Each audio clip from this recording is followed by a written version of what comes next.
But Levin, again, doesn't care about the United States. And they're all wearing the Trump skin suit right now because they think it suits their purposes. These are people who hated Trump. They're anti-Trump. They're never Trump. And that would include a lot of people on Fox News who I worked with for 15 years. I know what their political views are. They're my colleagues. They hate Trump. They hate him personally. They hate his agenda. They hate his economic views. And they really hate his foreign policy views, which in private they describe as insane and isolationist. He's a Nazi and all this stuff. I mean, they really have contempt for him. They kept him off the air at Fox News while I was there against my protests. So that's all true, and it's very frustrating as a literal person who cares about what's true to see people jumping up, Mark Levin or Laura Loomer, that's the world's creepiest human. I don't even know where she came from or who she is exactly, but she's running around. I'm Donald Trump's, defender. It's bizarre. Champion. And I'm the arbiter of what it means to be for America, someone who, again, has no interest in the United States, demonstrated no interest.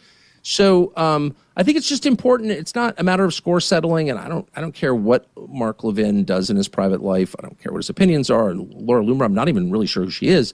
However, if people like that are able to take over a political movement whose stated goal is to serve the United States, first and foremost, America first, make America great again, if those people can take control of that political movement, first of all, it's an offense against reality and truth. But second, it's really dangerous for the country. I mean, they washed out of the Democratic Party, the same people, and now they're trying to take over the Republican Party. How about no?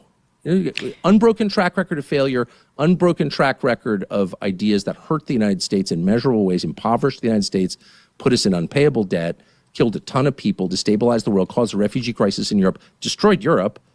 That's a lot of destruction for one group of people and one set of really bad ideas, the John Boltons, the Bill Kristols. Can they be allowed to take over the Trump White House? No. How about no? Just as an American. I mean, I don't really care what people think of me at this point. I'm 56. You were wrong. Well, I've been wrong many, many times. I'll be wrong many, many more times. But the one thing I am is sincere. I really mean it. I don't care about the effect on me. I don't want to relive Iraq. And I know the people who did it. I lived among them. I defended it. I repeated their talking points. Not doing that again. And we came really close to doing that again because of Mark Levin and Laura Loomer and the rest of these morons who've never even left New Jersey. Like, they don't know anything about the world. That's the other thing. They're dumb. They don't know. Not only they don't know the population of Iran, they don't know anything. They don't know the nations that border it. They just don't know anything. And I'm not making an argument for expertise or having been there, but I am making an argument for being responsible. When you demand that the U.S. military do certain things, okay, then tell me what happens next. They can't. Because, again, they don't care.